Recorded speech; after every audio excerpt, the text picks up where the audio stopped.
When Ivanka Trump labeled her as unfit, Jasmine Crockett didn't respond with a single insult. Instead, she revealed a recording that froze the entire conversation. The ballroom was full rows of executives in dark suits, entrepreneurs wearing shiny name badges, and reporters gripping notepads filled every corner of the Dallas Convention Center. This wasn't just another business leadership gathering. It carried the weight of a place where bold statements could be made, and where reputations could change in a single afternoon. Ivanka Trump stepped onto the stage wearing a cream-colored suit, smiling, her voice steady and confident as she began, with remarks on innovation and leadership. For the first 10 minutes, the audience listened politely, cameras clicking, phones recording. Then, without warning, she shifted to politics. "We must be able to tell the difference," Ivanka said, her tone tightening slightly, "between those who bring real solutions and those who bring theatrics." She let that last word linger before adding, "And frankly, Congresswoman Jasmine Crockett has shown herself unfit to represent her district." Loud is not the same as effective. The atmosphere changed instantly. The faint squeak of a reporter's pen could be heard as they wrote it down. A few nodded in agreement, but more leaned back in their chairs, exchanging glances.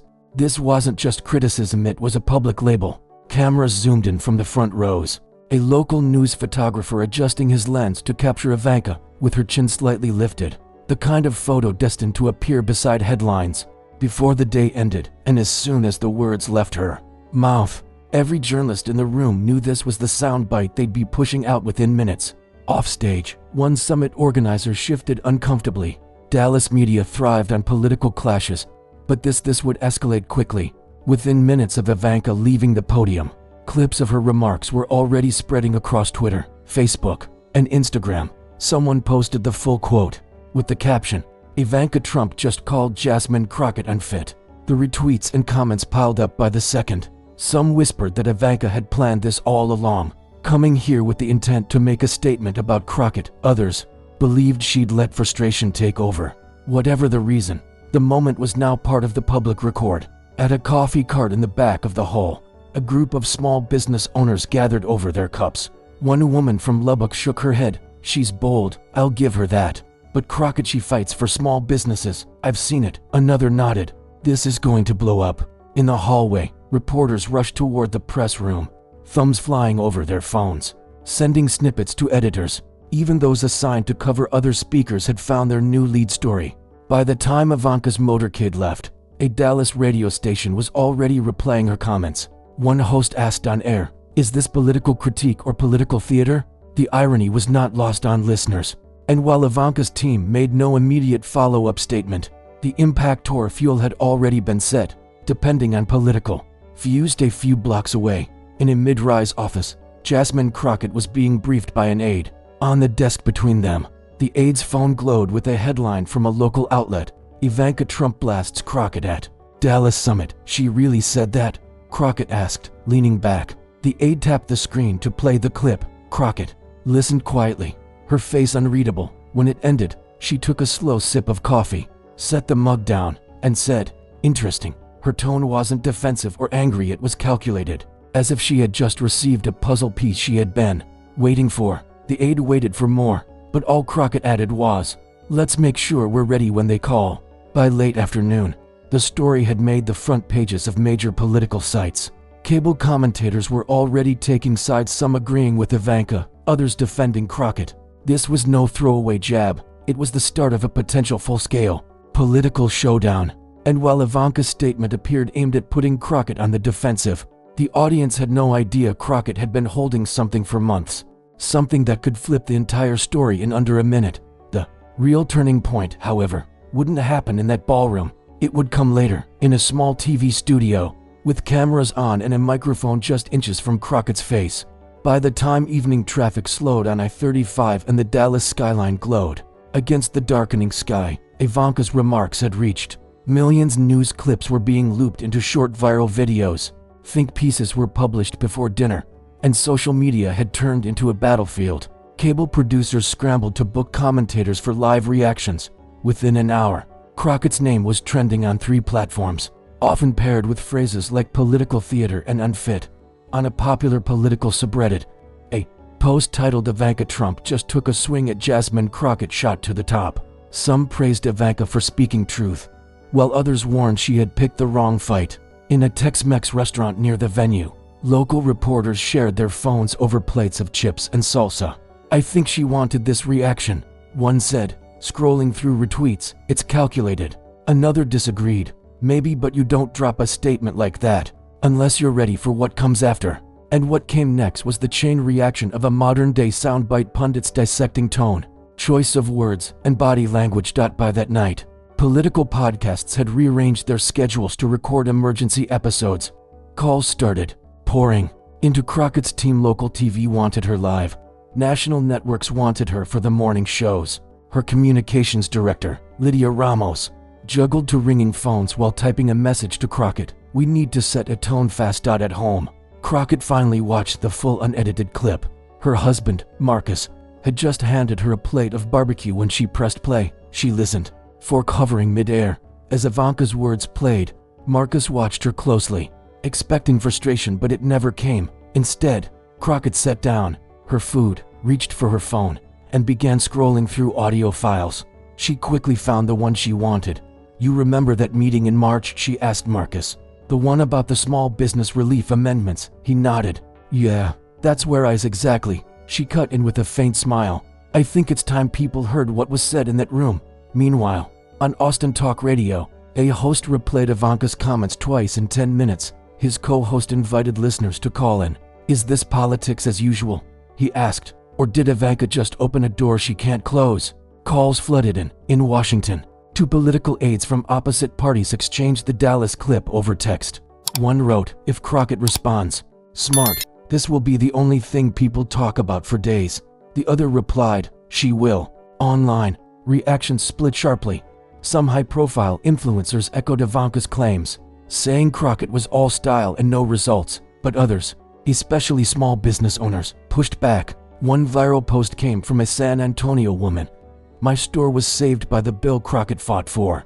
I don't care about your politics." She shows up. Within hours, Crockett's team agreed to an in-person live interview with KDFW, the local Fox affiliate. Lydia messaged the station back, "She'll be there in person, no phone-in." It was a calculated choice. Viewers needed to see her, not just hear her. Back at the summit, Ivanka's team quietly exited through a side door. A few reporters tried for a comment, but her staff only smiled and kept walking. In the SUV, Ivanka scrolled through headlines without expression. "It's blowing up," one aide said. "It'll pass," Ivanka replied. But it wouldn't. Not that night, not the next day. The story had too many hooks, too prominent women, sharp words on camera, and the looming possibility of an unexpected comeback. As KDFW prepared its evening program, the anchor was already rehearsing. "What's your response and what are you going to do about it?" But when Crockett walked into that studio, the answer in her pocket wasn't just going to answer, it was going to flip the script entirely. The studio lights were hot, the kind that made the air feel heavy. Jasmine Crockett sat in the green room while a makeup artist dabbed the last bit of shine from her forehead. She didn't fidget. She didn't scroll. She just sat, hands loosely folded, eyes fixed on the muted TV in the corner showing the current segment. Through the glass, she could see the anchor at the desk. Sharon Lyles, a longtime figure in Dallas journalism, was recognized for posing challenging questions without ever raising her tone, something that allowed her to uncover truths people weren't ready to share. Lydia Ramos bent down next to Crockett's seat. "Remember," she murmured gently, "stay on message. Let them see you exactly as you are, calm, composed, and focused." Crockett offered a faint smile. "Don't worry, Lydia, I've got this." She glanced toward her phone, resting face down on the table, then looked past it toward the glass window. "They're ready for me," the floor manager signaled. Crockett rose, smoothed her blazer, and walked toward the studio with a steady, relaxed pace. She shook Sharon's hand before taking her seat. The camera shifted into place, its red light glowing. "Congresswoman Crockett," Sharon began evenly, "thank you for being here tonight." "My pleasure," Crockett replied, her voice unwavering. Sharon wasted no time. "You've seen the clip of Ivanka Trump's remarks earlier today at the Business Leadership Summit. She called you unfit to represent your district and said you were all theatrics, no substance. How do you respond?" Crockett didn't speak immediately. She sat motionless, not stalling, but clearly signaling she would not be hurried. When she did answer, her tone was deliberate. Well, Sharon, I believe my work should speak for itself, but when someone chooses to misrepresent that work, I also believe in setting the record straight. Sharon tilted her head. And how do you plan to do that? Crockett reached for her phone in a slow, purposeful movement. She unlocked it, scrolled briefly, then held it close to her microphone. I'd like your viewers to hear something. A faint click sounded, and then Ivanka Trump's voice filled the studio clear, without background noise or distortion. I have to commend Congresswoman Crocker, Ivanka's recorded voice said. Her approach to the Small Business Relief Amendment showed a level of bipartisan cooperation we need more of. She was instrumental in bringing both sides together, and the result is a bill that will help thousands of entrepreneurs. The clip lasted less than 20 seconds, but when it ended, silence hung thick in the room. Sharon blinked twice before speaking. That was Ivanka Trump. Yes, Crocker confirmed. From a closed-door policy meeting in March, the meeting where we finalized the small business relief bill's language. I've kept that recording for my own records. Since she's chosen to question my fitness publicly, I think it's fair for the public to hear what she said privately. From her spot off camera, Lydia noticed Sharon's posture shift. This wasn't just a rebuttal, it was a revelation. Sharon looked toward the producer, who gave a subtle nod. Has the authenticity of this recording been verified by journalists? They will, Crockett answered plainly. I'll provide it to any outlet that asks. I don't edit my words, and I don't edit anyone else's. That's the original file. In the control room, producers were already marking the clip for replay in the very next segment. This was the kind of moment that could turn a local interview into a national headline. Crockett didn't gloat. She didn't raise her tone or insult anyone. She remained calm as Sharon moved on to discuss the bill itself. Crockett laid out how the funding would be distributed, who qualified, and what it meant for small businesses statewide. The conversation felt less like a counterattack and more like a civic briefing. As the interview neared its end, Sharon circled back. So, Congresswoman, do you think Ivanka Trump owes you an apology? Crockett smiled without sarcasm, the kind of smile that comes when you know the point's already been made. I'm not here for apologies, Sharon. I'm here for results. But I do believe the truth has a way of speaking for itself. The camera's red light turned off. Sharon leaned forward slightly. That was something, she murmured. Crockett rose, shook her hand, and left the studio without another word. As the elevator doors closed, Lydia whispered, that clip's going everywhere. Good, Crockett replied. Let it. Once the recording aired and reporters got hold of it, the calm studio moment exploded into a nationwide verification frenzy. By the time Crockett's car left the station parking lot, the clip was already being sliced, subtitled, and shared by viewers who'd caught it live. Political accounts with massive followings pushed it out with captions like "She came prepared," and "That's Receipt Queen." For the first time in months, Ivanka and Crocker trended together. Inside KDFW's newsroom, producers scrambled. Sharon's interview had delivered a rare kind of moment, a crystal-clear audio bombshell, needing no explanation. One producer leaned toward another. We need to replay that every half hour until midnight. The recording's simplicity was its strength, no dramatic edits. No noise, just Ivanka's own voice praising the same person she'd called unfit only hours earlier. That made it nearly impossible for partisans to claim manipulation without proof.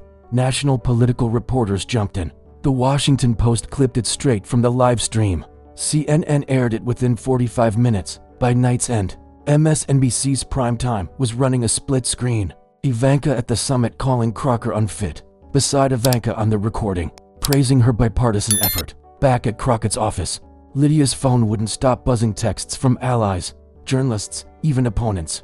That was surgical, a California lawmaker messaged. Another wrote simply, "Well played." Crockett stayed off social media. She sat at home, feet on the coffee table, sipping water while her husband flipped channels. "You're everywhere," he said. She shrugged. "That's not the point. The point is people see the truth for themselves." Meanwhile, fact checkers from multiple outlets worked the phones. Was the audio real? Could it be independently confirmed? Within an hour, one outlet verified that at least a dozen people, including bipartisan staffers, had attended that meeting, and several remembered Ivanka making those exact remarks. In political communication, timing is everything. One analyst later observed, and Crockett's timing was lethal.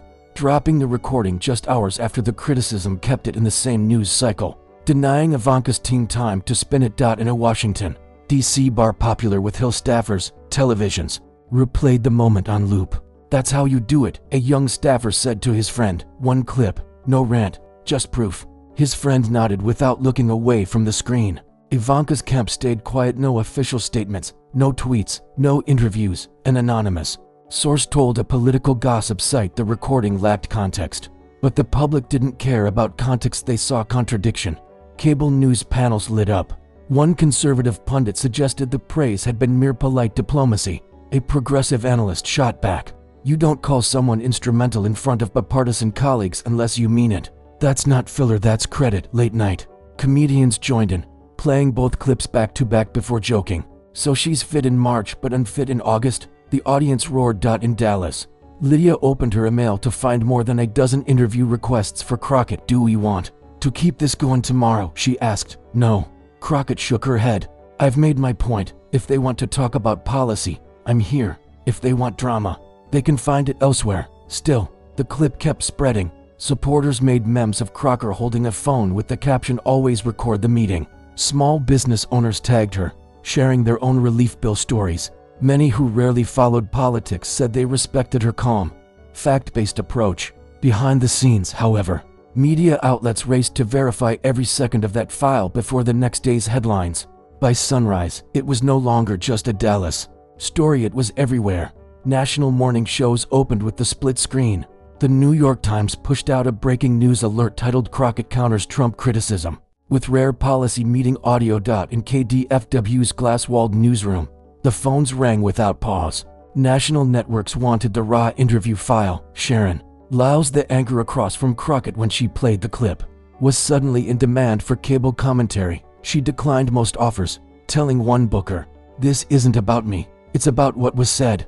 Fact-checkers were moving at full speed. The Washington Post had assigned to journalists to locate people who had attended that March meeting. They reached a Republican staffer who confirmed he had been present and remembered the compliment exactly as it was said. "I was caught off guard when she said it," he told them. "It's not the kind of remark you expect in that setting, but it happened." CNN's political team obtained the official meeting notes. While they didn't quote Ivanka directly, the notes did mention appreciative remarks about Crockett's work on the amendment. For a fact-checker, that was as good as a trail of breadcrumbs, pointing straight to authenticity. The Associated Press took another route. They sent the audio to an independent forensics lab in California. The lab reported no signs of edits, compression artifacts, or digital manipulation.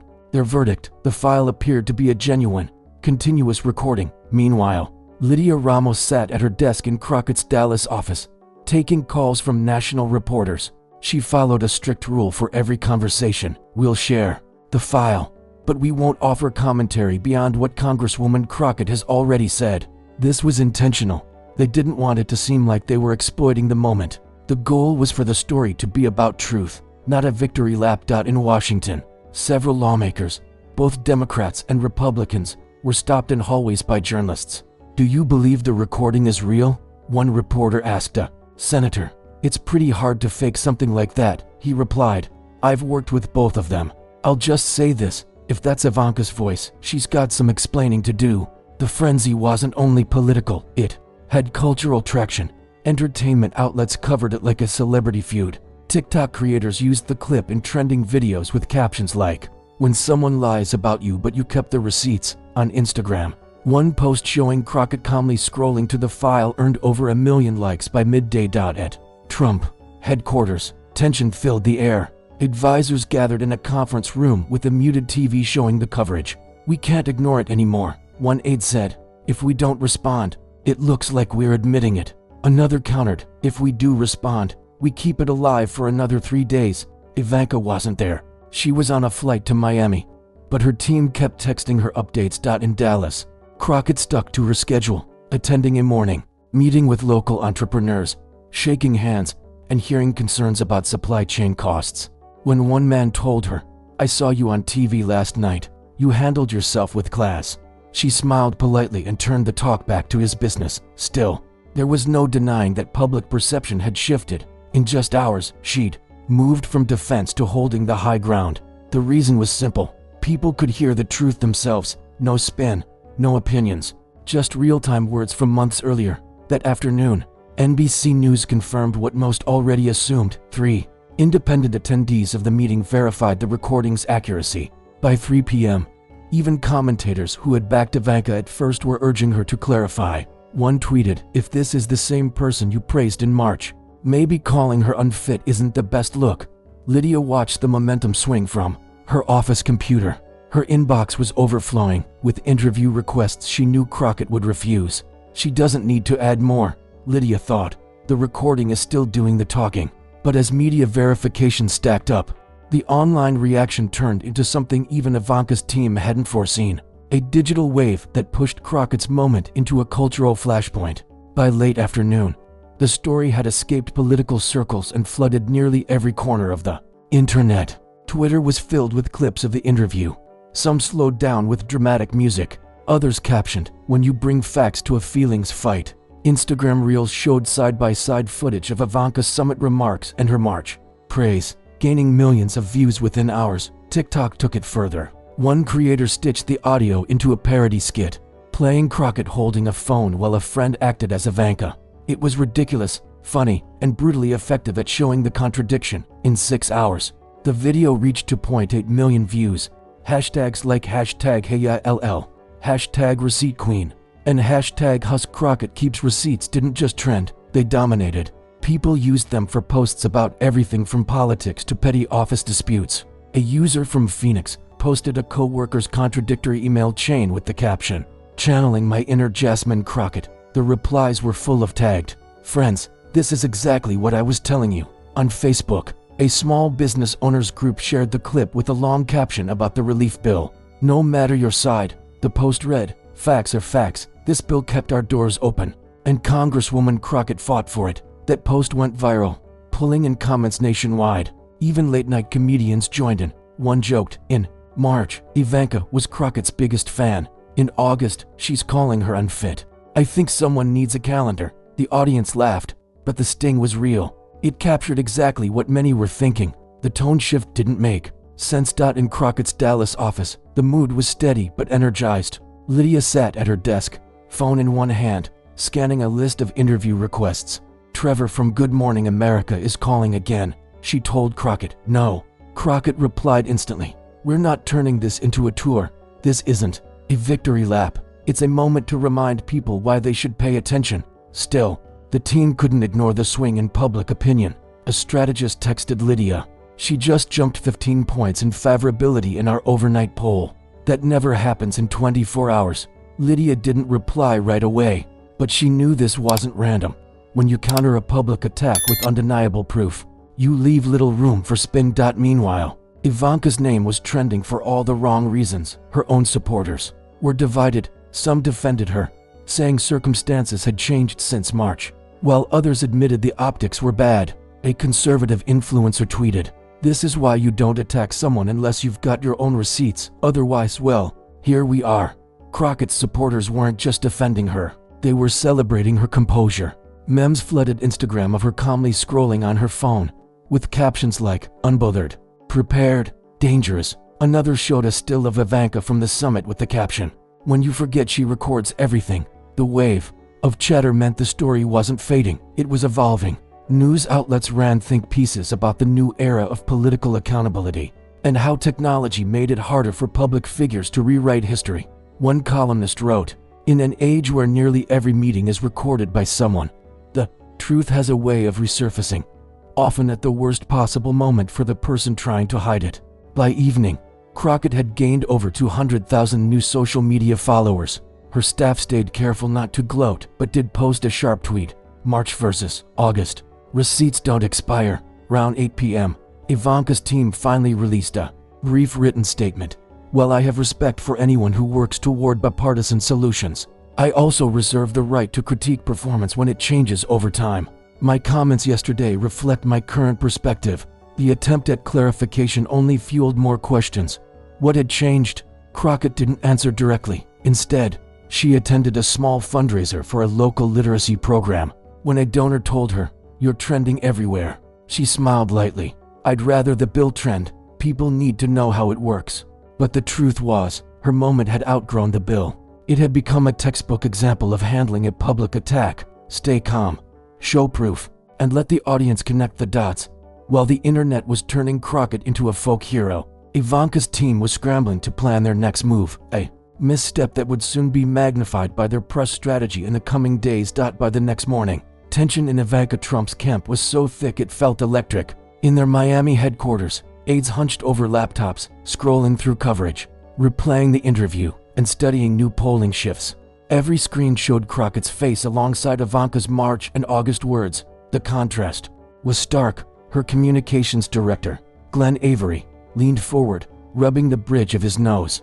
"We can't just let this spin out of control," he said, his tone low yet sharp. "It's already past one full news cycle, and if we don't start shaping the story now, we'll lose another 2 days." Across the table, a younger aide shook her head. "Each time we respond, the clip airs again, and every time it airs, more people see it for the first time. We might actually be making it worse." They had handled situations like this before.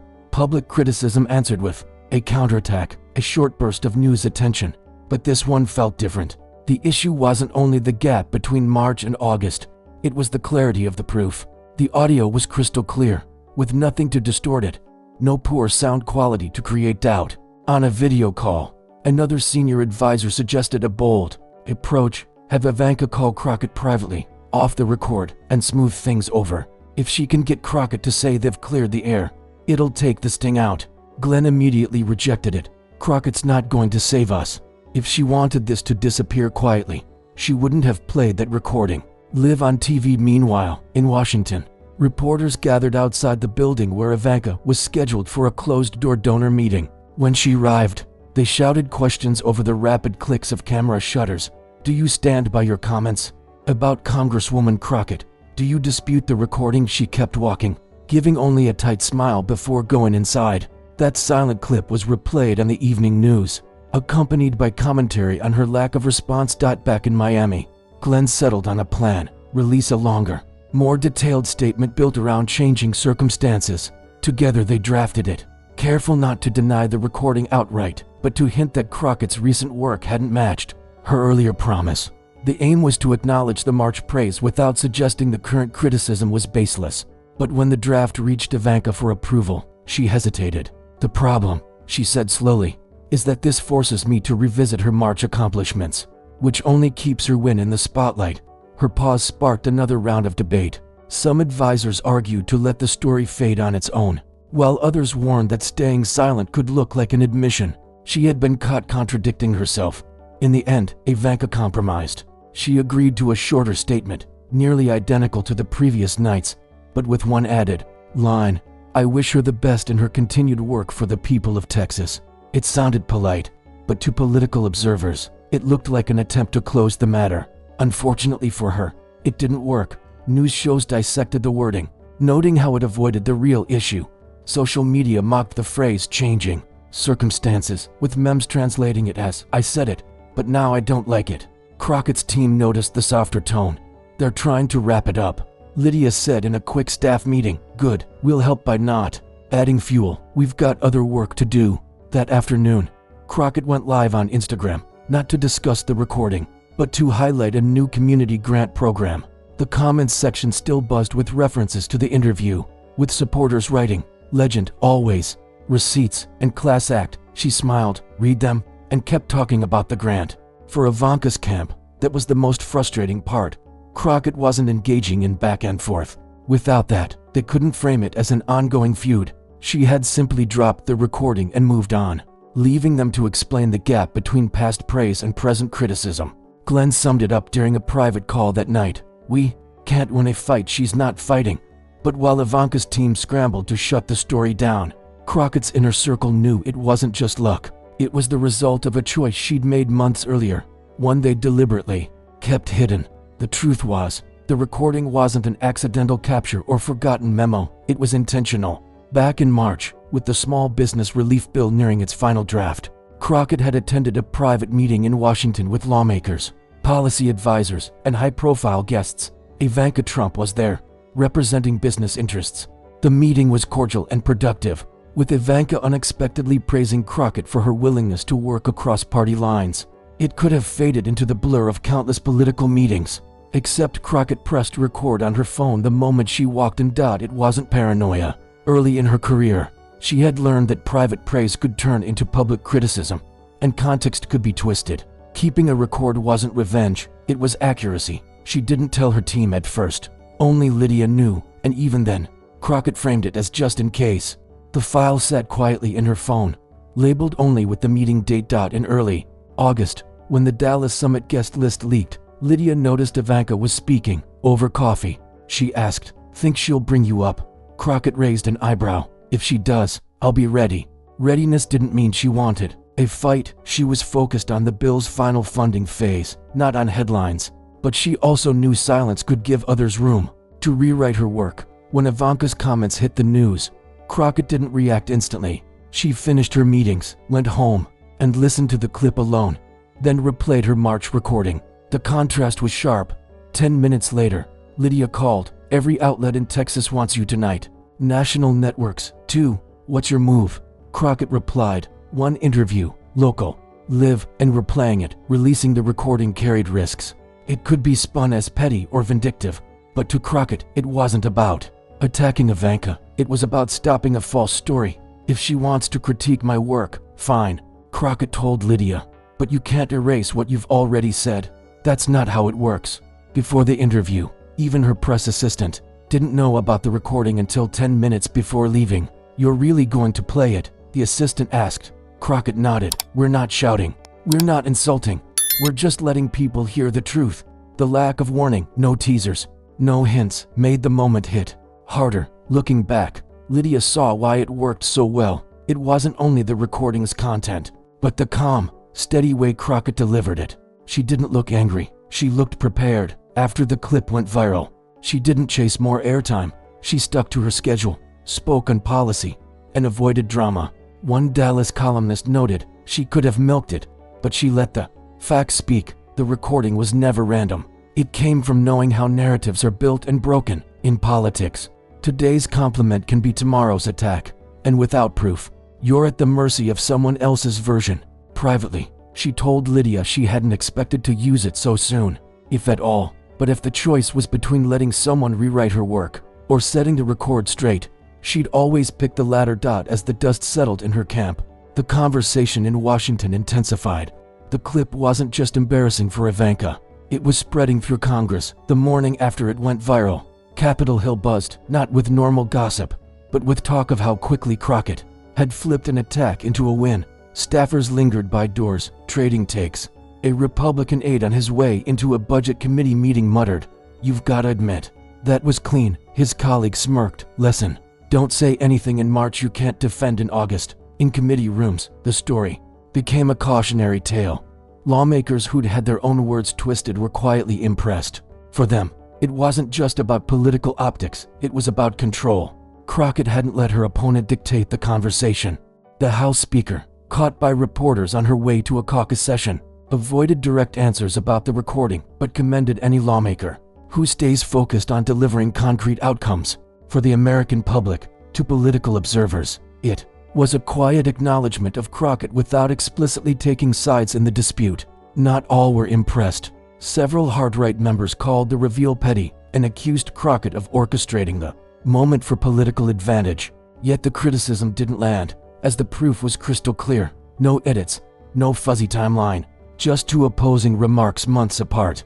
Cable networks carried the exchange into the day's legislative coverage. A CNN analyst likened Crockett's approach to that of a lawyer presenting flawless evidence in court. While a Fox News guest suggested Ivanka's earlier praise might have been purely diplomatic, though even he admitted the contrast was politically damaging. In Crockett's Dallas office, Lydia began taking calls from lawmakers in other states eager to discuss the small business relief bill. "We saw the interview," one congressman said over the phone. "Can you explain how you secured bipartisan backing for that amendment?" Lydia realized the recording had turned Crockett into something of a prime example for legislative strategy. Done right, for Ivanka's team, the fallout in Washington was harder to handle than the online uproar. Donors sought reassurance, worried the story was eclipsing her other projects. A long-scheduled Senate subcommittee appearance on workforce development now risked becoming a media ambush. with reporters shouting about the recording before she could begin her remarks. Crockett, meanwhile, stayed on her policy track. That week, she joined a rural infrastructure subcommittee meeting to address broadband access and funding. Reporters outside asked if she had more to say on Ivanka's comment. She repeated her earlier line, "The work speaks for itself." In the Capitol cafeteria, two junior aides from opposite parties lunched together. "She just gained a ton of political capital," one said. The other nodded. "Yeah, but now everyone will expect her to defend herself like that every time." That prediction wasn't far off. Crockett's skilled handling had raised both her allies' expectations and her opponent's scrutiny. Some questioned whether she could maintain such composure and precision in the future. The recording had another quieter effect. It started conversations about transparency among lawmakers. A few younger members discussed recording more meetings, not to leak, but to safeguard against future misrepresentation. One veteran senator chuckled when asked if he'd do the same. "Let's just say I'm suddenly more aware of where my phone is during meetings," he replied. By week's end, the initial heat had cooled, but the impact lingered. Crockett's district approval ticked up. Fundraising saw a modest boost from small donors nationwide, and in political circles, her response was studied as a masterclass in controlling a narrative without overreaching. In a private staff meeting, Crockett reflected, "You can't control what people say about you, but you can control whether it sticks. The truth will always have weight if you let it speak." Beyond the Capitol, ordinary people who had barely followed the news took away a simpler message. When someone challenges you and you have the truth, hold steady and let it work for you. For most outside politics, the Ivanka Crockett episode wasn't about parties or legislative tactics. It was about how someone reacts when their credibility is tested. It had headline drama, but underneath was a lesson that reached far beyond Washington. If you're telling the truth, you don't need to shout in coffee shops, barbershops, and break rooms. From San Antonio to Seattle, people discussed it. A teacher in Des Moines told her civics students, "This is why you document your work. If you can prove it, no one can erase it." At a Fresno farmer's market, two vendors chatted between customers. She didn't argue or get emotional. She just played the tape. One said, "That's the kind of poker face I wish I had." The other laughed. What stayed with people was Crockett's simplicity. No marathon pressers, no trading insults, just a clip that spoke louder than any statement. It reminded audiences that hostility doesn't require hostility in return. Sometimes the best counter is proof, presented plainly. For Crockett, the takeaway wasn't winning a political battle but safeguarding her work. When you put your energy into something real, protect it, she told local high schoolers a week later. Because someone will try to rewrite it, and if you're not ready, their version becomes the truth. One student, who admitted disinterest in politics, said afterward, "I liked how you didn't just call her a liar. You showed it and let people decide." Crockett smiled. "That's because I'm not trying to win an argument. I'm trying to keep the record straight across the spectrum." Commentators noted her balance between standing firm and staying above the fray. A Dallas Morning News columnist wrote that her restraint was as tactical as the recording itself. By not feeding the drama, she made the truth the headline. In a culture rewarding quick clapbacks and viral outrage, Crockett showed patience and preparation can outweigh speed. She didn't rush to respond. She waited for the right time, place, and delivery. Even Ivanka's critics agreed the move was disciplined. That's how you own a moment. One strategist said, "Be ready for the day you might have to defend yourself, but don't spend your career chasing it. Wait until it matters." The recording became more than a rebuttal. It became shorthand for preparedness. Office workers joked about pulling a Crockett when they saved an email or documented a call just in case. It became everyday language. There was another, subtler lesson too: the strength of staying calm under provocation. Crockett could have gone on the attack, but she didn't, and in doing so, she lifted her standing. As the weeks passed and new headlines took over, the interview clip still resurfaced in conversations about truth and accountability. It showed how one moment, handled right, can shape a lasting reputation. Crockett kept working. Committee meetings, constituent calls, bill markups, but now and then, a stranger would stop her to say, "I saw that interview. You nailed it." She'd thank them and move on, because it was never about winning the internet. It was about showing that truth doesn't need a spotlight, only a chance. If there's one takeaway, it's this: record your work, know your worth, and when the time comes, let the facts speak. You don't need volume when you have truth. And if you value stories where preparation beats posturing and honesty prevails over noise, stick around. We'll keep bringing them to you.